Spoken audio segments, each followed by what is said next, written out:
నీకు ఎప్పుడైనా ఈ డౌట్ వచ్చిందా? మన సరౌండింగ్స్ లో ఒక్కడు ఉంటాడు, వాడిని అందరూ ప్రేమిస్తారు, అందరూ గౌరవిస్తారు, అందరూ వాల్యూ కూడా ఇస్తారు. నువ్వు కూడా ఒక్క పర్సన్ అవ్వడం ఎలా? నేను నేర్చుకున్న 3 things నీకు చెప్తా, రీల్ సేవ్ చేసుకో. ఫస్ట్ ఇంపార్టెంట్ థింగ్ వచ్చి మాట్లాడడం తగ్గించి వినడం నేర్చుకో. ఎందుకంటే ఏమీ లేనాకు ఎగిరెగిరి పడుతుంది, అన్ని ఉన్నాక అనిగి మరి ఉంటది. ఎప్పుడు కూడా వీక్ గా ఉన్నాడు సైలెన్స్ అని ఫిల్ చేస్తుంటాడు. పవర్ఫుల్ మెన్ ఎప్పుడు కూడా సైలెంట్ గా ఉండి పక్కనోడు వీక్నెస్ అబ్జర్వ్ చేస్తుంటాడు. సో నువ్వు తక్కువ మాట్లాడు, ఎక్కువ అబ్జర్వ్ చేయి. నీ సైలెన్స్ తోనే మొత్తం రూమ్ ని కంట్రోల్ చేయాలి. అండ్ సెకండ్ వన్ వచ్చి ఎప్పుడు కూడా నీ లైఫ్ లో ఎవరిని ఉండమని అడుక్కో. అంతేకాకుండా ఎవరైనా నీకు రెస్పెక్ట్ ఇవ్వకపోతే అక్కడ నుంచి నువ్వు అర్జెంట్ గా సైడ్ అయిపో. ఎందుకంటే ఎప్పుడైనా కూడా నీకు ఎవరి అవసరం లేదు, వాళ్ళకే నీ అవసరం ఉందనుకుంటే గేమ్ టర్న్ అయిపోద్ది. అండ్ థర్డ్ థింగ్ వచ్చి సడన్ గా మాయమైపో.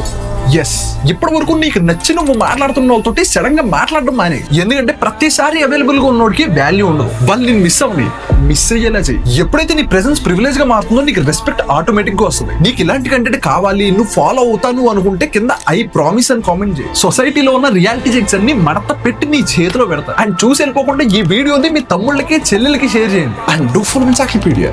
బాయ్.